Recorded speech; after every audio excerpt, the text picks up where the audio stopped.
실리콘이 고전압을 걸었을 때 얼마나 반도체 성질을 유지할 수 있는가 그렇게 높지 않아요. 고전압으로 저희가 전기차 충전을 많이 하잖아요. 실리콘은 특성상 고전압을 걸게 되면 반도체 성질을 금방 잃어버리게 됩니다.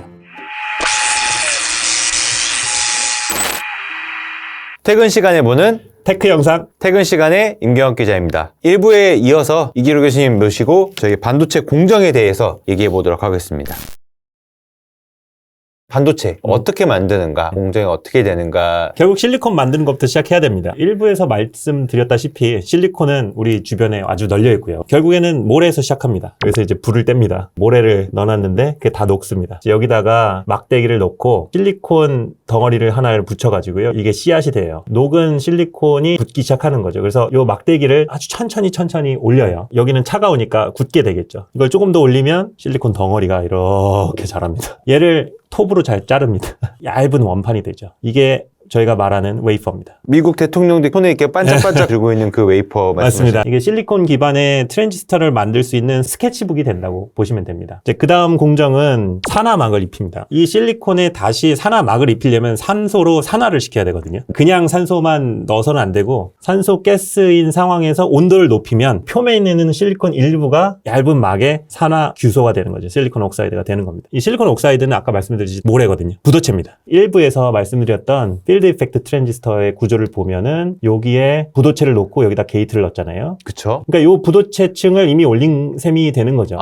네. 이제 저희가 원하는 트랜지스터 구조를 만들기 위해서 포토리소그래피라는 빛을 이용해서 패터닝을 하는 공정으로 들어가게 됩니다. 이 실리콘 옥사이드 위에 빛에 반응하는 고분자 물질이 있습니다. 포토리지스트라고 하는데요. 액체입니다. 이 웨이퍼를 고속으로 회전을 시킵니다. 그러면 점성이 있는 고분자가 웨이퍼 표면에 균일하게 쌓입니다. 쌓이겠죠. 이렇게 고분자 물질을 입히고 네. 이 옆에서 보면은 이렇게 구멍이 뚫린 이거를 마스크라고 하고요. 금속으로 이루어져 있어요. 이 위에서 강한 빛을 쏘이면 이 마스크가 막고 있는 부분은 빛이 못 들어가고 여기 구멍이 뚫린 부분은 빛이 들어가겠죠. 그래서 이 포토리지스트라는 빛에 반응하는 물질 중에 이 부분만 빛을 받아서 감광된다 그러죠. 빛을 받아서 포토리지스트를 이루고 있는 고분자의 고리가 끊어집니다. 그래서 저분자가 돼요. 현상액에 담그면 빛이 안 닿았던 리지스트는 그대로 남기고 빛이 닿았던 리지스트는 녹여버리는 이렇게 되는 거죠. 네. 여기다가 실리콘 옥사이드를 애칭할 수 있는 용액이 있습니다. 불화수소라고 용액에다가 이 웨이퍼를 통째로 담급니다. 그러면 불화수소가 여기에 있는 실리콘 옥사이드와 반응해서 실리콘 옥사이드가 사라져요. 깎이는군요. 네, 이걸 이제 sik각공정이라고 그러죠. 그래서 저희가 원하는 부분만 sik각해낼 수 있고요. 그 다음에는 저희가 금속을 직착을 시킵니다. 이걸 만들어야 되잖아요. 전극을. 금이 가장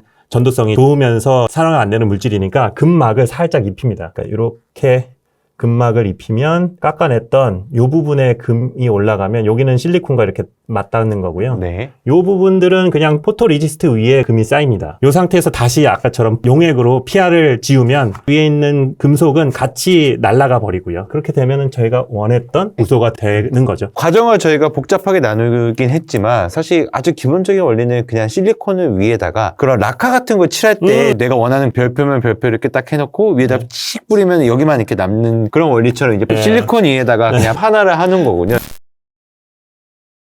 이게 그러면 어느 정도까지 정밀하게 구현이 될수록 그런 반도체 성능이 더 좋아지는 건가? 이게 트랜지스터 하나잖아요. 네. 대략 여기서부터 여기까지의 길이를 노드 사이즈라고 하는데요. 이 노드 사이즈가 지금은 굉장히 작아져서 막 20나노, 뭐 수십 나노 미터라는 이런 숫자가 나오는데 이 나노미터라는 거는 10억 분의 1미터입니다. 그러니까 눈으로 안 보이죠, 당연히. 이게 이제 노드 사이즈가 작으면 작을수록 여러 가지 장점이 있습니다. 일단 소자의 크기가 작아지면 전류가 여기서부터 여기까지 가야 신호가 나올 텐데 금방 나올 거잖아요. 반응이 엄청 빨라지는 겁니다. 그리고 사이즈가 작아지면은 한 웨이퍼에 더 많은 수의 트랜지스터를 집적할 수 있는 거죠. 그러면 같은 면적의 칩에서 훨씬 높은 성능을 보이는 거죠. 노드 사이즈가 작아지면 작아질수록 성능이 높아진다. 그래서 뉴스에서 말하는 3나노 공정, 2나노 공정, 1나노 공정 점점 작아지면 작아질수록 작은 트랜지스터를 만들겠다는 얘기고 즉 더 빠른 트랜지스터를 더 많이 집적해가지고 더 고성능의 칩을 만들겠다. 그러면은 EUV 공정, DUV 공정, 웨이퍼 페이퍼에다가 그리는 패턴이 얼마나 미세하게 하느냐 뭐 네. 이런 거라고 봐야 되나요? 네, 맞습니다. 저희가 볼 수 있는 빛보다 훨씬 높은 에너지를 가지고 있는 빛은 저희가 또 눈으로 못 봐요. 저희의 그 시각세포가 반응을 하지 않기 때문에 못 봅니다. 그런 빛들을 써줍니다, 여기서는. 그래서 여기서 말하는 요 UV가 울트라바이올렛 자외선입니다. 그리고 D라는 게 얼마나 더 센 UV냐, 딥 UV. 이렇게 강한 빛을 만들어주는 장치, 빛을 원하는 위치에 정확하게 그릴 수 있는 되는. 그런 장치, 이걸 노광 장치라고 하는데요. 네. 트랜지스터의 크기를 결정하는 중요한 요인 중에 하나인 거죠.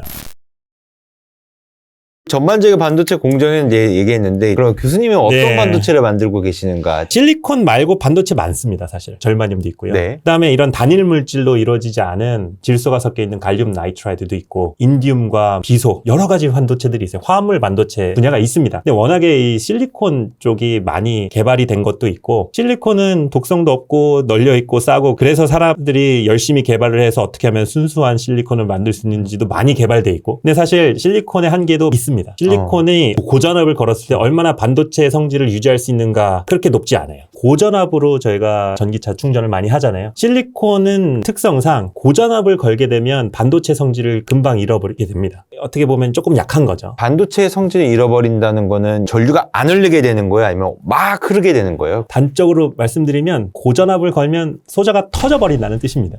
그러면 네. 저희 잘못하다가 배터리가 터지거나 이럴 수도 있겠군요. 그런 잘못만. 거죠. 고전압을 견딜 수 있는 반도체 소자는 실리콘을 안 쓰고 갈륨 나이트라는 실리콘 카바이드 같은 다른 형태의 반도체를 써요. 그런 특수한 용도의 반도체들을 위해서 어떻게 보면 새로운 반도체를 연구하는 게 중요하죠. 저는 이제 다른 형태의 소재를 이용한 소자들을 연구를 하고 있습니다. 예를 들어서 그래핀 들어보셨을 거예요. 제가 주로 하는 물질 중에 하나가 그래핀인데 그래핀은 준금속이라고 또 불립니다. 금속일 수도 있고 아닐 수도 있다. 네, 이런 이상한 물질들, 양자역학적인 현상을 보이는 그런 물질들을 연구를 하고 있습니다. 교수님의 연구가 성공해서 이게 실제로 생산이 되면 우리가 0101로 표현하는 디지털 세계가 아니라 영화 매트릭스처럼 이제 양자역학을 기반으로 한 아주 고난도 컴퓨팅이 가능한 시대로 발전할 수 있는 게 되겠군요. 맞습니다. 저희 2부에서 반도체는 어떤 공정을 만들어지는가, 주로 어떤 물질이 쓰이고 어떤 것들이 쓰이나에 대해서 얘기를 나눠봤고요. 저희 퇴근 시간 여기서 마치도록 하겠습니다. 감사합니다.